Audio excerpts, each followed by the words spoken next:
En 1981 se lanzó al espacio el primer transbordador, el Columbia, y se empezaban a comercializar los ordenadores personales, los PC. En este ambiente novedoso para la ciencia y la tecnología nacía la revista Muy Interesante.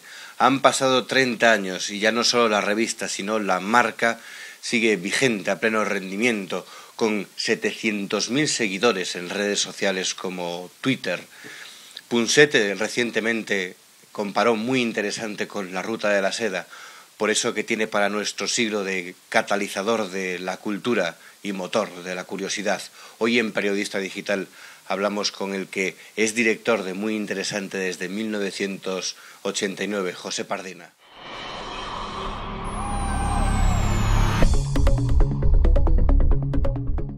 Bueno, José, bienvenido a Periodista Digital. Encantado de estar aquí con vosotros. Feliz cumpleaños. Gracias. Decía cuando nació la revista que Muy Interesante era inclasificable en aquel momento, en 1981. Efectivamente, era inclasificable en España. En España no había lo que podía considerarse una revista de conocimientos, que luego ya se ha acuñado el término de una revista de divulgación científica cuando han surgido o fueron surgiendo a lo largo de los 90 muchas otras publicaciones similares. Y además el nombre surge de los propios lectores que eran testados, ¿no?, sobre la revista. Y el nombre salió de ahí, ¿no? De los propios lectores que dijeron, bueno, esto resulta interesante, ¿no? Efectivamente, de un poco de los lectores que no existían entonces, pero de los test previos. Se hicieron test previos en Zaragoza y en Valencia, porque en principio la revista se iba a llamar Esto me interesa, igual que una revista de nuestra misma empresa en Francia que se llamaba Ça m'intéresse, pero no funcionaba bien. Detectamos rápidamente que Esto me interesa no iba a funcionar y alguien surgió la chispa y nos quedamos con Muy Interesante. Bueno, un tsunami en su primera portada en el 81. ¿Quién se lo iba a decir? El otro día lo recordábamos en la redacción cuando la catástrofe de Japón. Y además, curiosamente, era un tsunami que representaba una costa de Extremo Oriente, una costa asiática. Así es, ese fue la portada del número 1, cómo funcionaba, cómo actuaba un tsunami, cómo un terremoto submarino producía estas avalanchas de olas. ¿Les ha pasado más veces que han visto que X años antes pusieron una portada de un evento que luego, bueno, por la actualidad se volvió portada de todos los periódicos? Bueno, afortunadamente un tsunami es un fenómeno natural, una catástrofe natural. En los años 80 algunas portadas hacían referencia al gran miedo de entonces, que era la Guerra Fría y el invierno nuclear. Efectivamente eso no pasó, afortunadamente. Claro. Pero bueno, sí ha habido portadas que luego han generado también cierta inquietud entre nuestros lectores, como una antigua portada, recuerdo, que reproducía la Alhambra de Granada resquebrajada por un terremoto. Estos días hemos visto que esa es una zona sísmica de gran actividad en nuestro país, pero bueno, afortunadamente no somos agoreros, sino que tratamos de informar a posteriori de estos acontecimientos que tienen que ver con la ciencia, en este caso la geología. Bueno, y parece que por ustedes no pasa el tiempo, porque en 1981 la edad media de sus lectores estaba en los 30 años, hoy en 2011 está en 30 años la media de sus lectores. El 30 es un número tótem para ustedes. Bueno, ya sabes que Muy Interesante es una revista racionalista y que no cree en magias o en tótems, pero efectivamente lo que ha sucedido es que la revista ha sabido evolucionar con los tiempos, ha sabido estar con el espíritu de la época, muy atenta siempre a los intereses de nuestros lectores, a una audiencia que tiene en torno a 30 años. Tenemos muchos lectores más jóvenes, tenemos lectores mayores, pero siempre se mueven en torno a esa edad, y la revista además ha cambiado mucho, y aunque tenemos lectores muy fieles desde hace 30 años, se han incorporado las nuevas generaciones, afortunadamente. Porque, ¿qué piensa cuando muchas personas critican a los jóvenes de hoy de que son menos inquietos, de que tienen menos cultura, de que no se interesan tanto por las cosas como antaño? Pues no estoy de acuerdo con esa afirmación. Yo creo que los jóvenes de hoy están mucho más preparados que los jóvenes de antaño. No estoy hablando de programas educativos o de planes de educación, sino simplemente del hecho de que tienen a su alcance un mundo global a través de conexiones como Internet, que no existía hace 30 años. Probablemente tienen otro tipo de intereses, probablemente tienen un tipo de cultura diferente a lo que en nuestro tiempo o a lo que hace 30 años se consideraba cultura, pero yo veo a los jóvenes de hoy completamente inquietos, aunque den esa impresión de desinterés. Punset, que estuvo en su fiesta de 30 cumpleaños, dijo que cada vez hay más preguntas sin respuesta que preguntas respondidas. Hay muchas más preguntas sin respuesta. ¿Llevan buscando estos 30 años alguna de esas respuestas que se resiste a aparecer? Vamos a ver, la historia de la ciencia se hace con preguntas y con respuestas que siempre tienen que ser constatadas y falseabilizadas, pero las grandes búsquedas de la ciencia son las mismas hoy que hace 30 años. La curación del cáncer, la vacuna del SIDA, a la que llegaremos, o algunos hallazgos que en nuestro número de 30 aniversario creemos que se van a conseguir en los 30 próximos años, como la energía del hidrógeno, pero hay cuestiones que siempre evolucionan, que siempre interesan al ser humano, y desde luego nuestra sección de preguntas y respuestas es la que más éxito tiene, no tanto por las respuestas que podemos dar, sino por las a veces inverosímiles o agudísimas preguntas que envían nuestros lectores. Claro, porque eso hay que decirlo. Ustedes, quizás es una de las evoluciones más importantes, que cada vez más participan los lectores, ¿no? Las redes sociales les han abierto un campo ahí impresionante, ¿no? De relación con los lectores, que envíen preguntas, que envíen sugerencias. Realmente impresionante. O sea, cuando empezamos con Twitter hace 4 años, yo recuerdo que la periodista que lo puso en marcha, Elena Sanz, decía: hemos llegado a 125 seguidores. Hoy yo creo que esta semana llegaremos a los 700.000 seguidores. Somos el primer medio español en Twitter. Eso es el trabajo de todo un equipo de redes sociales, y es para nosotros un tremendo feedback porque nos pone en contacto directo con lectores de aquí, del otro lado del Atlántico, de habla española, y es muy útil para los contenidos de la revista. Usted es director de Muy Interesante desde 1989, y no sé si desde entonces han tenido que reinventarse muchas veces para sobrevivir. Continuamente, si no para sobrevivir, aunque fuera simplemente para no aburrirme yo mismo de estar 22 años, pero sobre todo por lo que te decía antes, porque una revista de entretenimiento, como es muy basada en la ciencia, tiene que reinventarse. Quizás lo más importante, la revista no tiene nada que ver, desde cuando yo llegué a la dirección, ni en el fondo ni en la forma. Pero ya no te hablo tanto de los contenidos y del diseño o la puesta en página, sino que la revista, que en aquella época era una revista de divulgación, se ha convertido prácticamente en una marca global, accesible desde todos los soportes y formatos. Es un diario en la web, es un mensual en el kiosco, un bimestral con Muy Historia, se puede leer en el iPhone, es una revista bianual con el spin-off de preguntas y respuestas, y realmente los contenidos han mejorado mucho, porque en 30 años también ha surgido una nueva generación de periodistas científicos realmente muy preparados, y yo creo que contamos con todos ellos en nuestras firmas. ¿Contemplan ustedes un horizonte sin papel? ¿Es Muy Interesante? Yo contemplo un horizonte donde el papel perderá la importancia que tiene hoy día. Eso es evidente. ¿No? A día de hoy el buque insignia todavía es el papel, es Muy Interesante. El buque insignia es el papel, pero igual que lo sigue siendo en la mayoría de los medios impresos en España. Yo contemplo un futuro en el que convivirán todas estas plataformas y soportes, y el papel será quizás un lujo un lujo para coleccionistas. Yo veo las revistas de papel del futuro, las veo muy cuidadas, no solo en sus contenidos, sino en la forma, en el formato, en el tipo de papel, en las posibilidades que las nuevas técnicas de impresión con diferentes tipos de tintas, de inclusión de elementos visuales o digitales dentro del papel puedan hacer, y realmente será un producto de lujo o de coleccionista, pero el acceso realmente en papel va a menos, y también, por qué no decirlo, la difusión en el kiosco va a menos, y tenemos que inventar los nuevos modos de que la marca muy interesante, no solo la revista de papel que se vende en el kiosco, vaya a más. ¿Recuerda en este tiempo algún momento cumbre de muy interesante y algún momento valle, es decir, algún momento de caray, hay que apretar porque si no nos quedamos atrás?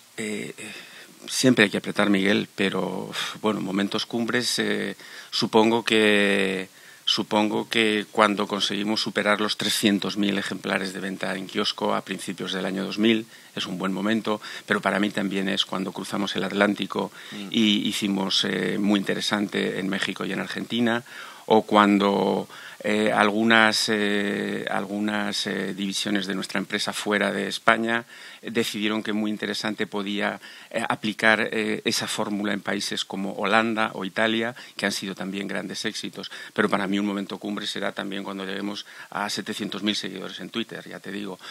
Momentos críticos.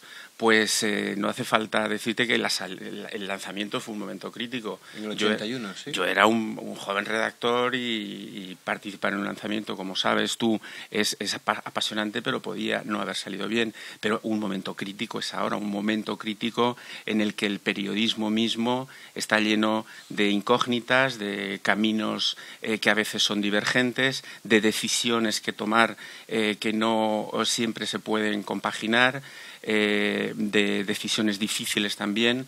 Para mí un momento cumbre es cuando el equipo de Muy Interesante tenía más de 30 personas de forma estable, y eso no ha podido mantenerse en los últimos años por la crisis que nos afecta tanto desde el punto de vista publicitario como especialmente por la crisis general del país. ¿Cuántos están ustedes ahora de forma estable? Muy interesante. Pues en este momento estamos casi 20 personas con colaboradores, con una red de colaboradores fijos que no están físicamente en la redacción, pero que trabajan para Muy Interesante prácticamente en exclusiva. ¿Y el horizonte es tranquilo? ¿Ya han superado los recortes que tuvieron que hacer? Eso sí, por supuesto, pero yo creo que en nuestro oficio, en el mío y en el tuyo, el horizonte en este momento no está nada tranquilo. Se puede ver con apasionamiento de decir qué momento fascinante estamos viviendo, o se puede ver con pesimismo de decir este oficio es un desastre, 5.000 periodistas en paro. Yo creo que los momentos de crisis son los momentos en los que hay que aprovechar las oportunidades, y lo que no se puede vivir es con tranquilidad. Hay que estar inventando cosas nuevas continuamente. Acabamos de rediseñar todos nuestros contenidos. Somos la primera revista española que hace una versión específica para el iPad, con contenidos adicionales, con vídeos, con galerías de fotos que no se pueden ver en el... y hay que estar siempre inventando cosas y haciendo lo mismo que se hace en ciencia, ensayo, error. Unas veces funciona, otras veces no funciona. Cuando funciona tienes que seguir por ese camino. ¿Aplican ustedes el método científico también en la revista? Completamente. Y a veces un poco de irracionalismo y de intuición, pero poquito. Bueno, no sé si sería muy atrevido decir que tienen ustedes a Albert Einstein como mascota. No, de hecho, Miguel, lo tuvimos durante mucho tiempo como mascota, y de hecho oficial de Muy Interesante. ha sido figura o icono de portada durante casi en 16 ocasiones, creo recordar. Claro. La última hace muy poco, con un tema sobre las píldoras de aumento de la inteligencia y la polémica que hay.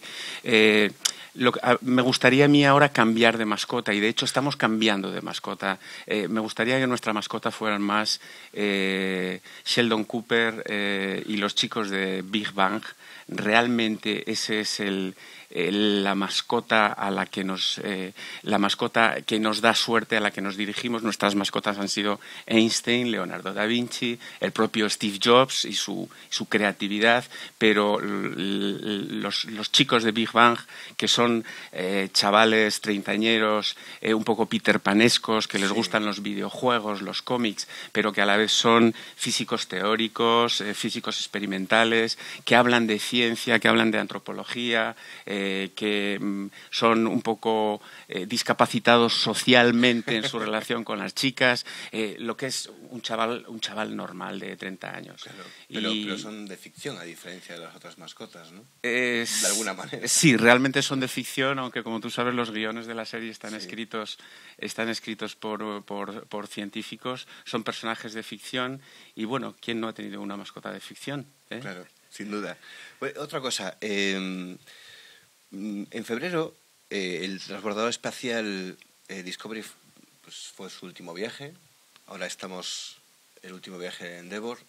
Eran creo que 5 transbordadores espaciales, se van jubilando poco a poco.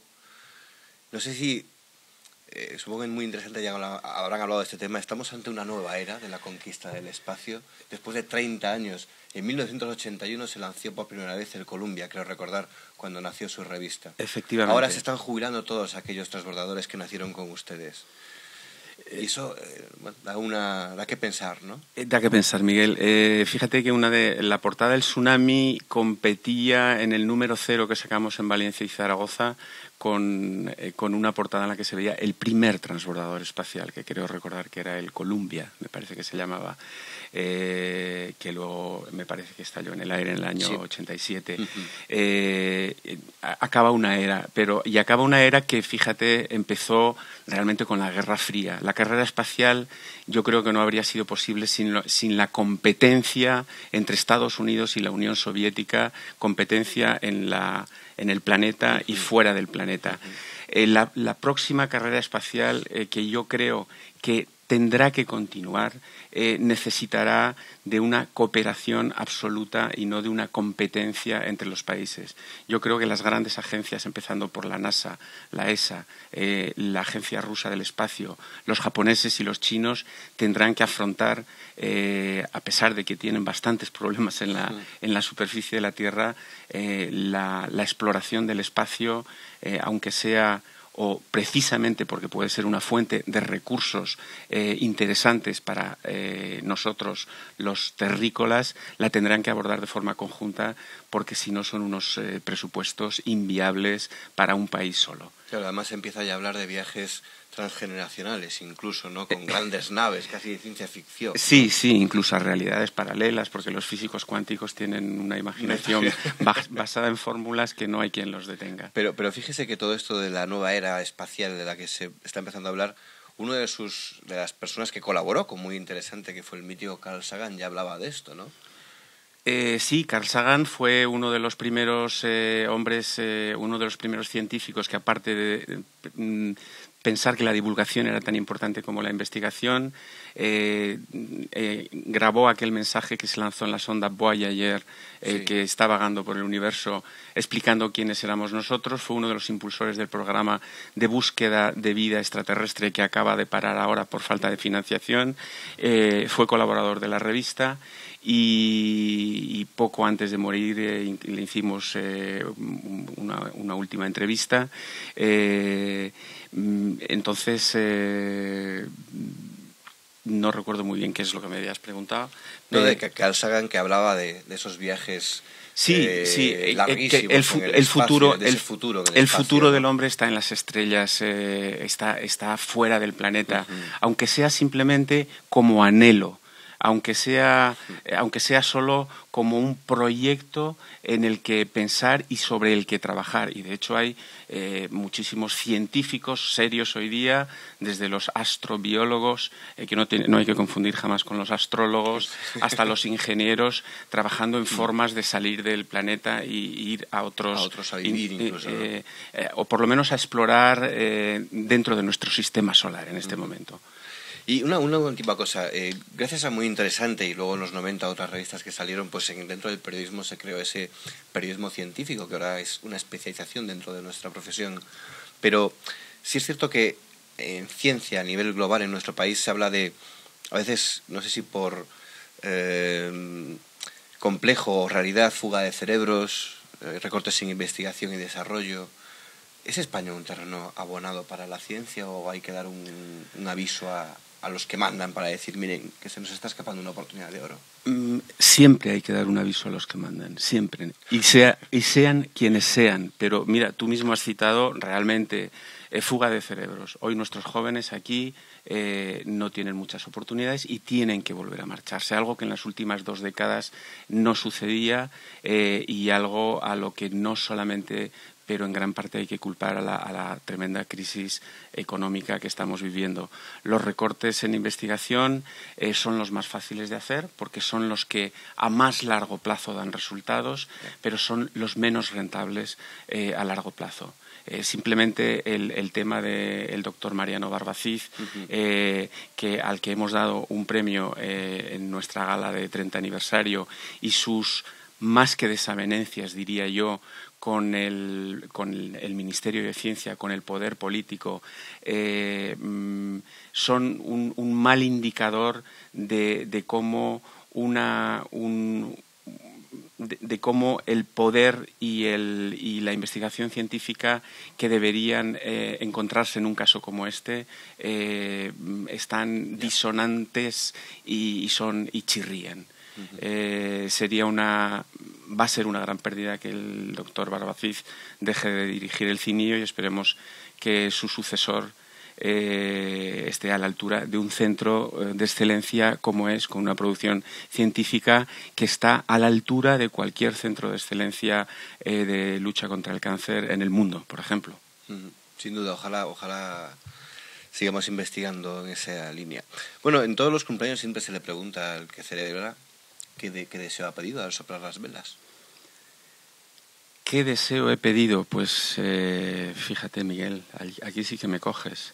Me gustaría que, muy interesante, siguiera despertando la curiosidad en las nuevas generaciones de lectores, pero sobre todo me gustaría que esa curiosidad fuese alimentada de la manera tan entretenida que tratamos de hacerlo y con la credibilidad que en estos 30 años hemos conseguido.